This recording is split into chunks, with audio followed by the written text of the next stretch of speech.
প্রথমবারের মতো বাংলাদেশ সফরে এসেছে জাতিসংঘ মানবাধিকার পরিষদের গুম বিষয়ক ওয়ার্কিং কমিটি। রোববার ঢাকায় পৌঁছায় 2 সদস্যের প্রতিনিধি দল। প্রায় এক যুগ ধরে আইনশৃঙ্খলা বাহিনীর হাতে গুমের ঘটনা তদন্তে বাংলাদেশ সফরের চেষ্টা করছিল সংস্থাটি।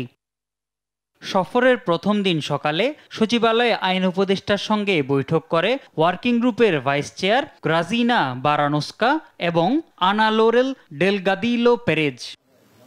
বৈঠক শেষে আইন উপদেষ্টা ডক্টর আসিফ নজরুল জানান, অন্তর্বর্তী সরকারের প্রতিশ্রুতি হচ্ছে গুমের তদন্ত বিচার। এজন্য আগামী 1 মাসের মধ্যে গুম বিষয়ক আইন করা হবে।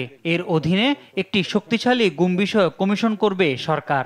গুম বিষয়ক আইন প্রণয়নের উদ্যোগ নিয়েছি, একদম ডেডিকেটেড পিস অফ লেজিসলেশন, সেটা তারা প্রশংসা করেছে। তবে আমি তাদেরকে এটাও বলেছি, আমরা গুম বিষয়ক যে আইন করব সেই আইনের অধীনেও আমরা একটা খুব শক্তিশালী কমিশন গঠন করার ইচ্ছা রাখি।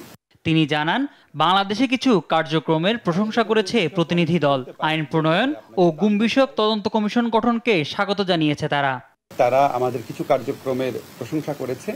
যেমন আপনারা জানেন, আমরা এই দায়িত্ব গ্রহণ করার পরপরই আন্তর্জাতিক গুম প্রতিরোধ দিবসের আগেই আমরা গুম বিষয়ক যে আন্তর্জাতিক কনভেনশন আছে সেই কনভেনশনের সদস্য রাষ্ট্র হয়েছি। সরকারকে নানা পরামর্শ দিয়েছে জাতিসংঘ প্রতিনিধি দল। আইন উপদেষ্টা বলেন, এখনো নিখোঁজদের সন্ধানে কমিশন অন সার্চ করার পরামর্শ দিয়েছে তারা। মানবাধিকার লঙ্ঘন প্রতিরোধ কার্যক্রমে প্রয়োজনীয় সহযোগিতার আশ্বাসও মিলেছে। প্রদান করবেন। মোহাম্মদ সাকিব, দেশ টিভি, ঢাকা।